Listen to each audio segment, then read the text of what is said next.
So we are on page 535. Classification of the 5 aggregates under 11 heads. Now I hope with the help of the handouts you can locate the Chetas and Chetasikas in the path of purification. The order given in the path of purification is different from that in the manual, and we are primarily acquainted with the order in manual, so we always go from that reference. So today is the classification of the 5 aggregates. So we have finished the 5 aggregates in detail. The foregoing section firstly is that of the detailed explanation of the aggregates according to the Visuddhimagga Bhajaniya, that is one way of treatment of the 5 aggregates in the second book of Visuddhimagga. So Vibhanga is the second book of Visuddhimagga. But the aggregates have been in detail, been given in detail by the Blessed One in the Suttanta Bhajaniya in this way. Now in the Vibhanga, when Buddha treated the aggregates and also the other subjects, he treated first in the Suttanta exposition, and then Abhidhamma exposition, and then question and answer exposition. So in these 3 expositions he treated the aggregates. So here the order of the path of purification took the first method of exposition, that is a Suttanta Bhajaniya. Any materiality whatever, whether past, future or present, internal or external, gross or subtle, inferior or superior, far or near, all that together in the mass, all that together in the gross, is called the materiality aggregate, and feeling whatever and so on. And this can be found in other parts of the canon, that is in here in Majjhima Nikaya and other suttas also. And then the commentator explains the words whatever and materiality. So here in the word whatever includes without exception. In Pali the word is yankinchi. So yankinchi means whatever, or it can mean all. So the word whatever or yankinchi includes everything. So when we say, let us say, all materiality, then if we just say all, that means we have to take all materiality as well as say mentality. So all, the word all or whatever includes without exception everything. But to limit its scope, the word materiality is put. So materiality prevents overgeneralization. That means overextension. When you say all, then you cover both mind and matter. But when you say all matter, then you take only matter and not mind. So the word materiality prevents overextension of the word whatever or all. So with these 2 words we mean just materiality. All kinds of materiality, that is past, future, present and so on.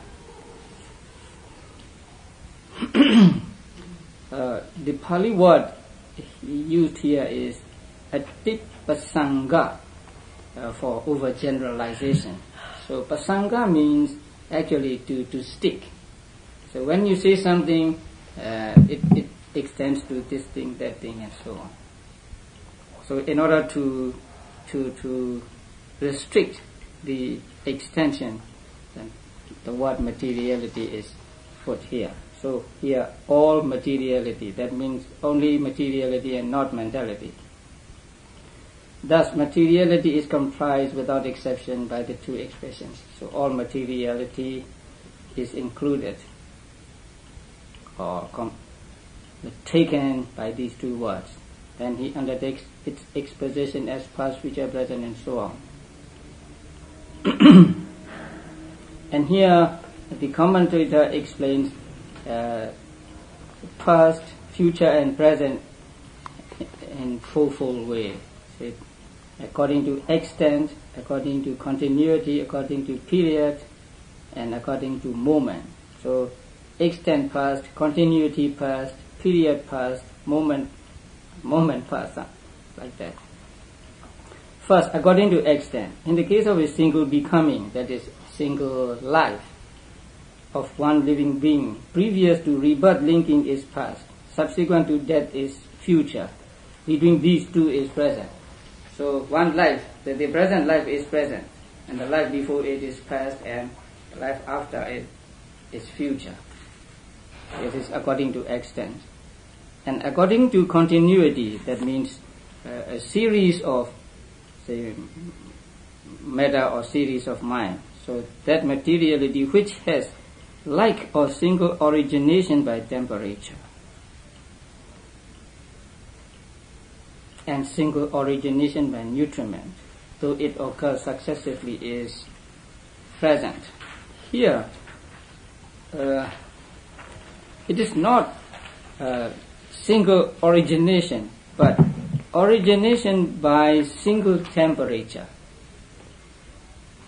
So you can say the materiality which has origination by single temperature and single nutriment, like that. Here single temperature means just one kind of temperature. Say you are in the sun, and so there is a hot temperature, heat, and then you go into the shade, and then the temperature changes, say, to cold. So that one series of hot temperature is said to be, say, present, and then before that there may be some dissimilar temperature, and that is past, and another dissimilar temperature after that is future. So here, origination by single temperature, origination by single nutriment. That which previous to that was of unlike origination by temperature and nutriment. That is, origination by unlike temperature and unlike nutriment. Different temperature and different nutriment. That which is subsequent is future. That which is born of consciousness and has its origination in one cognitive series, in one impulsion, in one attainment, is present. Now, this is with regard to materiality born of consciousness. Has origination in one cognitive series. That means thought processes of 5 door. And in one impulsion really means mind door thought process. Because in mind door thought process there is only adverting and impulsion or javanas. So it is called just javana. So in one impulsion, origination in one impulsion means in one thought process belonging to mind door, in one attainment, that is attainment of jhana. Previous to that is past, subsequent to that is future. There is no special classification into past, continuity, etc. of that which has its origination in karma, that which is caused by karma. So with regard to materiality caused by karma, there is no classification into past continuity, present continuity, or future continuity. But its pastness, etc., should be understood according as it supports those which have their origination through temperature, nutriment, and consciousness. But although karma does not produce, nevertheless it supports the materiality caused by other causes, temperature, nutriment, and consciousness. So in reality there is no classification into past, present, and future continuity with regard to meta born of karma. But they can be said to be past, present, and future because they support the materiality caused by temperature, caused by nutriment, and caused by consciousness. And the footnote down there, footnote number 74, is in fact for this passage. Even in the sub-commentary, it is a little confusing. But the footnote is for this passage. It looks like explaining the words cause and condition in paragraph 191. But the subsequent paragraph in the footnote, beginning with because there is similarity and so on, refers to this sentence. There is no special classification into past continuity, etc. of that and so on.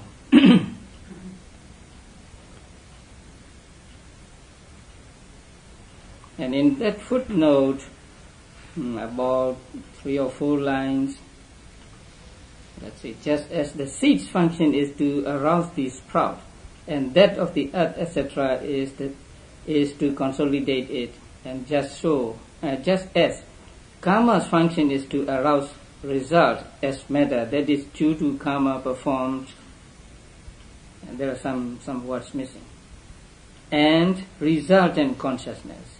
So we have to put these words after performed, because the result of karma is not only matter but also consciousness. At the moment of relinking, there is the relinking consciousness, which is the result of karma, and along with this relinking consciousness, material properties caused by karma arise. So karma produces not only karma born matter but also resultant consciousness. So here we should say to arouse result as matter that is due to karma performed and resultant consciousness. And that of the nutriment, etc. So etc. is missing there. That of nutriment, etc. is to consolidate it. So the function of and so on. So there are 2 kinds of causes, or whatever we call them. One that produces, and the other that supports or that consolidates. So 2 kinds of conditions. With regard to a seed becoming a tree or plant, so the seed is the producing cause of the tree, and earth, water, and temperature are the supporting conditions of the tree.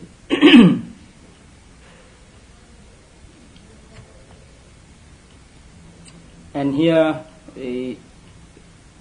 those that are born of karma, with regard to those that are born of karma, we cannot say that this belongs to past, this belongs to present, this belongs to future, because there is no similarity or dissimilarity in temperature, etc., in the way stated, the pastness, etc., of material instances originated by it as stated according to continuity. But there is no such similarity and dissimilarity in the karma that gives birth to a single becoming. So instead of stating according to continuity, the pastness, etc., of material instances originated by that, it is stated according to what consolidates. So with regard to what it consolidates, the matter born of karma can be said to be belonging to present, past, present, or future. Past, present, or future. And then the sub-commentator added his own observation with the words beginning, however, when there comes to be reversal of sex and so on.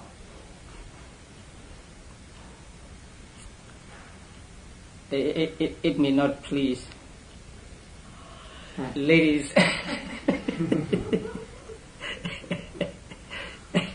Now, in the Vinaya, especially in the Vinaya, there are instances of people having their sexes changed. I mean, changed by karma, not by surgery. So there are instances of change of sex in the Vinaya Pitaka. And then, men are supposed to be superior to women. So male sex disappears owing to powerful, unprofitable karma, akusala. So as a result of akusala, male sex disappears, and the female sex appears owing to weak, profitable karma. It is due to kusala karma, but it is a weak kusala karma. If it is strong kusala karma, then it will be a male sex and not female sex, and so on. So it is the addition made by the sub-commentator. According to the Visuddhimagga, then there can be no classification into past continuity with regard to etc. With regard to karma born matter. But here he said there can be what we call the past, present, and future, even with regard to karma born matter, because sex change. So before the change, it was the past, and then change is the present, and then later maybe some change back into the previous sex, then that may be the future. So there can be a classification into past continuity, etc., even with regard to karma born matter. So this was addition made by the sub-commentator. Okay, then according to period, that is any period among those such as one minute, morning, evening, day and night, etc., that occurs. So this minute is present, then the first minute is past, and the minute coming is future, and so on. Then according to moment, what is included in the trio of moments, that is the arising, presence, and dissolution, three sub-moments. Beginning with arising is called present. So this is the real present. At the time previous to that it is future. At the time subsequent to that, it is past. Furthermore, that whose functions of cause and condition have elapsed is past. Now here cause means producing and condition means supporting.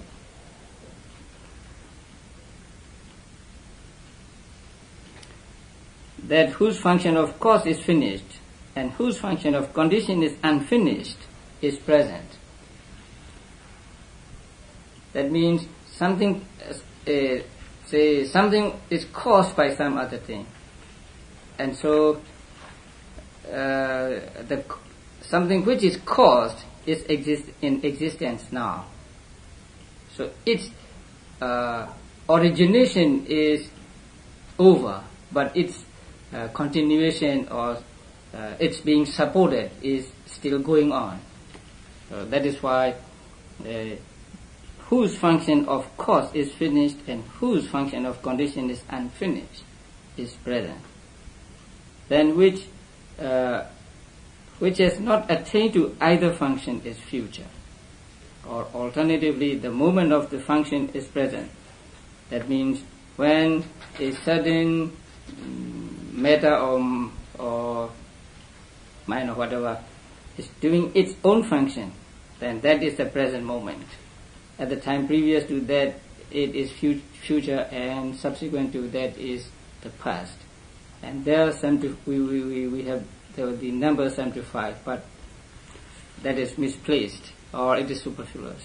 So we can just rub it out, because there is 75 down in paragraph 192. So that is division into according to moment. And next, the division into internal and external. And it is already stated. Besides, it is internal in the sense of one's own, that should be understood here as internal, and that of another person as external. Now, in the footnote, the 4 kinds of internal are given. So, niyakat ajjata. Internally in the sense of one's own. 4 kinds of ajjata, internal literally, belonging to oneself, are mentioned in the commentaries and sub-commentaries. And the first one is gocarajjata, internally as range or resort. Then ajjatajjata, internally as such. Then niyakajjata, internal in the sense of one's own. And then visayajjata, internally as objective field. Do you understand? Now, the first one, gocarajjata, is simply any internal object. So any internal object is called gocarajjata. The next one, ajjatajjata. That means very internal, because the 2 words are repeated here. Ajjatajjata. So ajjata, ajjata. So internal. So by that is meant the 5 senses. Eye, ear, nose, tongue, and body. I mean eye sensitivity and so on. So they are called ajjatajjata. Or in the section on metta, they are called internal. In Pali, ajjatika. And then the third one here, niyakajjata. That means anything which arises in one's own continuity. And that is called ajjatajjata. And the last one, visayajjata, is really the attainment of fruition, phalasamapatti. Not internally as objective field. We can see that internally as scope. Because when the Buddha is in the phala attainment, then he has mastery over it. And so it is called visayajjata. So there are 4 kinds of internal or ajjata, and sometimes we are not sure which ajjata is meant, and so we have to find out. So here, internal and external. The first is just as is already stated in paragraph 73, and another way of explaining it is that internal in the sense of one's own. That means everything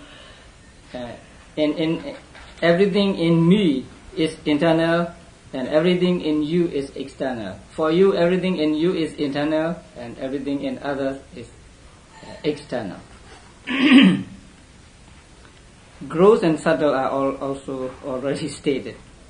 Inferior and superior are twofold, namely figurative, relative, and absolutely literal.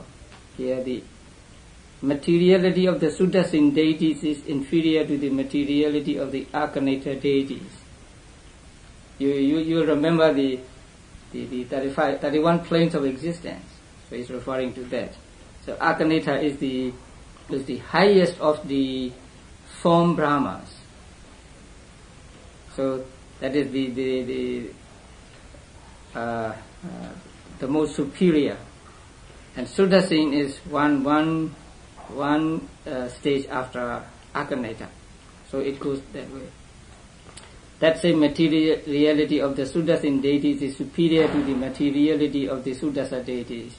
Thus, firstly, should the inferiority and superiority be understood figuratively, down as far as the denizens of hell. So one is superior to the next below it, and so on until you reach the hell. But absolutely, literally, it is inferior where it arises as unprofitable result, and it is superior where it arises as profitable result. So, absolutely, or in ultimate sense, inferior is where it arises as the result of unprofitable karma, akusala karma, and that which arises as a result of kusala karma, profitable karma, is superior. And then far and near is also already described. Which is difficult to see is far, and which is not difficult to see or easy to see is near, and so on. Besides, relative farness and nearness should be understood here according to location. So, according to location, we can say this is near and that is far. All that together in the must and in the gross. That is a passage mentioned in paragraph 185. By making all that materiality separately described by the words past, etc., into a collection by understanding its oneness, in other words, its characteristic of being molested, it comes to be called the materiality aggregate. Now this shows why they are called aggregates. Now here, materiality separately described by the words past and so on. So it is described as past, present, future, internal, external, gross, subtle, far, near, and so on. So that materiality described in that way is made into a collection by understanding in its oneness. I think the word in is missing there. In its oneness, in other words, its characteristic of being molested or of change. Now, the characteristic of rupa is change, right? Or say being molested. So, with regard to this characteristic, all the matter described as past, present, and future are collected by understanding, and that is why it is called an aggregate. So by understanding should go with making a collection. So making a collection means you collect them up in your mind with understanding, because say past, present, and future cannot exist at the same time. We can have only the present matter here. So the past is already present. We cannot collect it, we cannot take it and put it here, and we cannot take the future and put it with the present physically. But in our minds, we can just group them together. So by understanding means in our minds we group them together and call it an aggregate. So the aggregate does not mean a group of, does not necessarily mean a group of, say, different material properties. Now, for example, there are 28 kinds of material properties. These 28 are also called aggregate of matter. Now, aggregate, each one of the material properties can be called aggregate of matter. Not only when they are taken together. So let us say the eye sensitivity. Only one eye sensitivity is called an aggregate, because there is eye sensitivity which is past, which is present, which is future, which is gross, which is subtle, which is inferior, which is superior, which is far, which is near, and so we group these different kinds of eye sensitivity together and call it a group or call it an aggregate. So aggregate or group does not necessarily mean that there must be a real group of matter. So even one aggregate, one material particle, one feeling, one perception is called aggregate. So this explains why they are called aggregates. So by understanding should go with making into a collection. So making into a collection in the mind, in its oneness, that is its characteristic here with regard to matter being molested or changed. with regard to feeling, it is what? The characteristic of feeling. With regard to perception, it's characteristic of perception. And with regard to consciousness, then it's characteristic of knowing the object and so on. So this is the reason why even one particle of matter or one mental factor is called an aggregate. By these two it is shown that the materiality aggregate is all materiality, which all comes into the collection with the characteristic of being molested. For there is no materiality aggregate apart from materiality. And so and feeling and also the same. So it is the classification of first aggregate, rupa aggregate, into 11 heads. Now the feeling aggregate. In the classification into past, etc., the past, future and present state of feeling should be understood according to continuity and according to moment and so on, the same as in material aggregate. Here, according to continuity, that includes in a single cognitive series. Again, that means 5-door thought process. A single impulsion, it means mind-door thought process, and a single attainment, and that occurring in association with objective field of one kind, one object is present. Before that is past and subsequent is future. Then according to moment, that feeling included in the trio of moments, 3 moments, which is in between the past time and the future time, and which is performing its own function, which is doing its own function. So it is really present one. Is present. Before that is past and subsequent is future, and then internal and external. Then gross and subtle. Now, gross and subtle should be understood according to kind, according to individual essence, according to person, and according to mundane and supramundane. Now, according to kind, the unprofitable feeling is a state of disquiet, because it is the cause of reprehensible actions and because it produces burning of defilement. That means defilements that are burning, not burning away the defilements. So I don't want you to take to understand in that sense. So burning of defilement really means defilements that are called burning. So it is gross. And because it is accompanied by interestedness, that means activeness and drive and result. And because of the burning of the defilements, the same thing. And because it is reprehensible, it is gross compared with resultant, indeterminate and so on. So here one is described as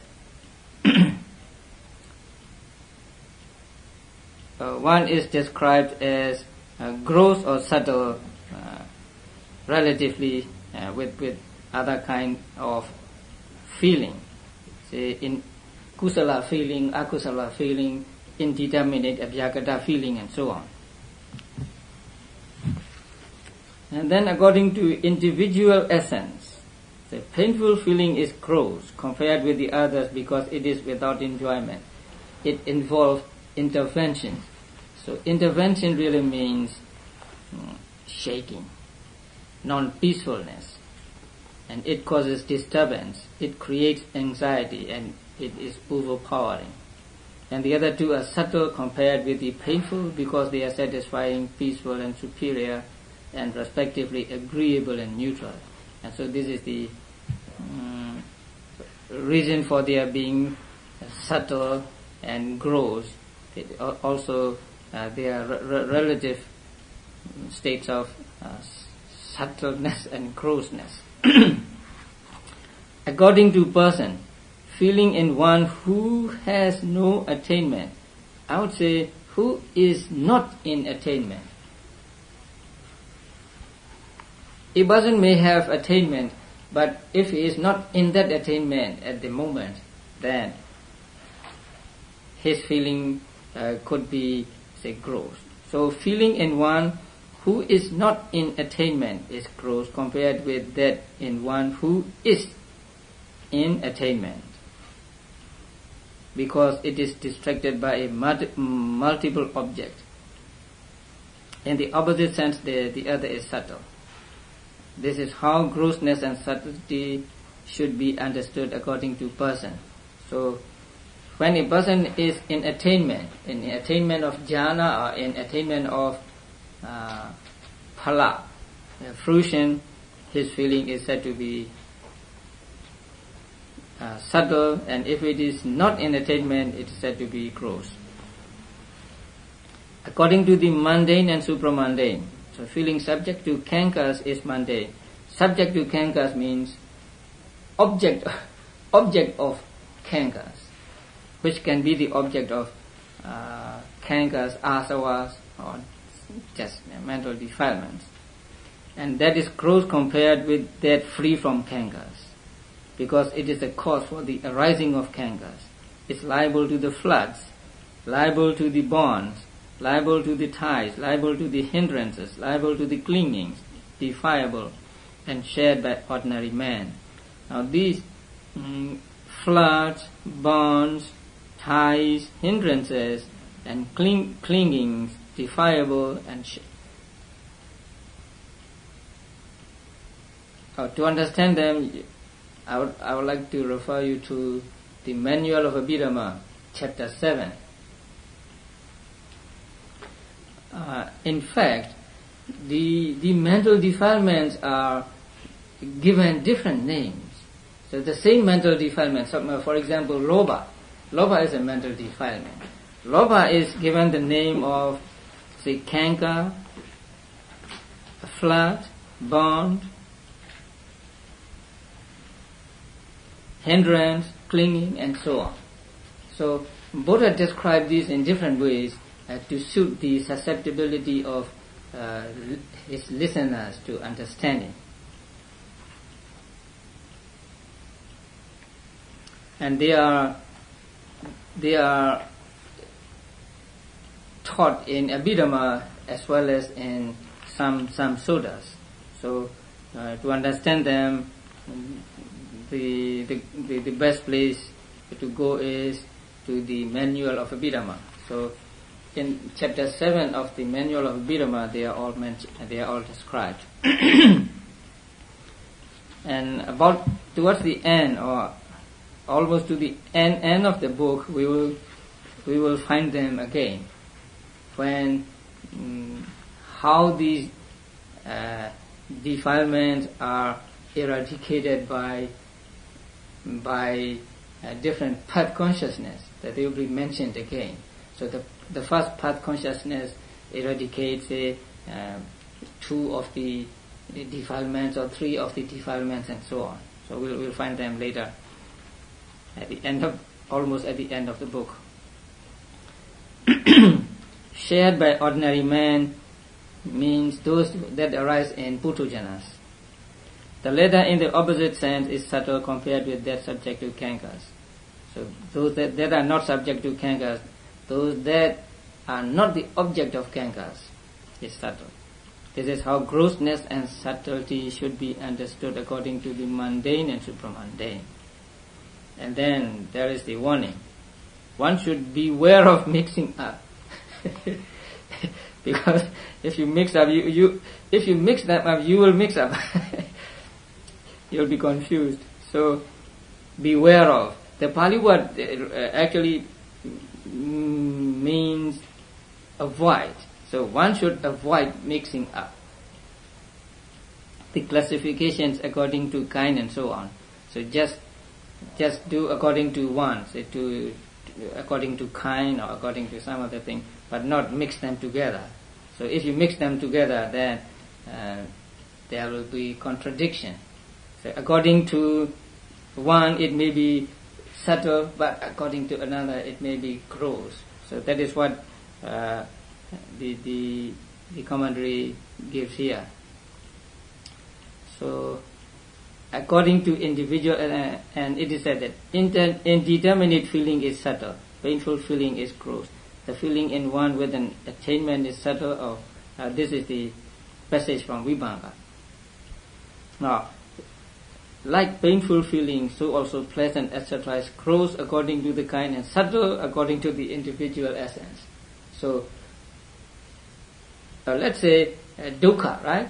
Pain. Pain is gross according to its individual essence, because it inflicts us. But since it is indeterminate, in another sense, it is abhyagata. It is neither kusala nor akusala, right? This is abhyagata. So it is subtle, because abhyagata are described to be subtle. So if we mix these two, then we will get nowhere. According to one, it is subtle. According to another, it is gross. So do not mix them up.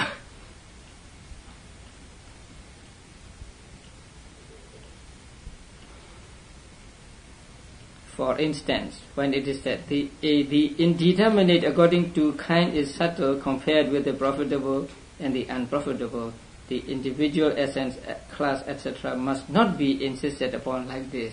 So, which kind of indeterminate? You don't ask these questions. Is it the painful? Is it the pleasant? Or is it the one in attainment? Is it that the one not in attainment? Is it that subject to kangas? Is it that free from kangas? And so on in each instance. So you cannot ask these questions. Furthermore, because of the words or feeling should be regarded as gross or subtle in comparison with this or that feeling. Among the unprofitable, etc., feeling accompanied by hate too is gross compared with that accompanied by greed, because it burns up its own support like a fire. And that accompanied by greed is subtle. Also, that accompanied by hate is gross when the hate is constant, and subtle when it is inconstant. I wonder whether you understand that. In order to correctly understand it, you have to understand Abhidhamma. You have to go to the first book of Abhidhamma. Because the words constant and inconstant here do not mean the same as we had before. Formerly, the word constant and inconstant are used to refer to cetasikas, right? Which go along with a given ceta all the time. Every time that ceta arises, it also arises. That is called constant. But there are some cetasikas which do not arise every time a given ceta arises. So they are called constant and inconstant. But here, although the Pali word is the same, the meaning is very different. And you have to have a knowledge of the first book of Abhidhamma to understand this. So constant here means actually a fixed as to giving results in next life. They are sure to give results in next life. So they are such karma or such hate or anger is called constant. Inconstant means not fixed as to giving results in the next life. Now, for example, killing one's own mother, killing one's own father, and so on. So when you kill your own father or your mother, there is dosa, right? So that dosa is called fixed, because it will invariably give results in the next life. That means you will go to hell. There is no way of avoiding that. Now you may kill an animal. There also you have dosa. That dosa will give you result in woeful stage, but not necessarily in the next life. You may get the result of the killing of an animal in other lives, or you may in the next life. So that is not fixed. But killing one's own mother and one's own father, killing an arahant, wounding the Buddha, and causing schism in the Sangha, these five are called the very grievous sins in Buddhism. And so if you do one of these, then you will surely go to hell in the next life. There is no way of avoiding that. So such are called constant here.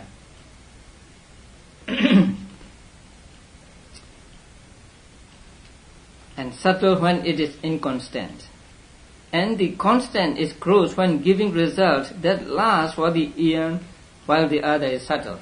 So among the fixed as to the giving of results, there are two subdivisions. Whose result lasts for the eon, and whose results last not for the eon. That means, I'll give you an example. You know Ajatasattu and Devadatta. Ajatasattu was the son of King Bimbisara, and Devadatta was Buddha's cousin and brother-in-law. Ajatasattu killed his own father at the instigation of Devadatta. So Devadatta wanted to become the Buddha himself. So he thought, nowadays people live long lives, so we cannot wait until they die. So you kill your own father and be a king, and I will kill my brother and be a Buddha. So he instigated Ajatasattu to kill his own father. So Ajatasattu killed his own father. So there is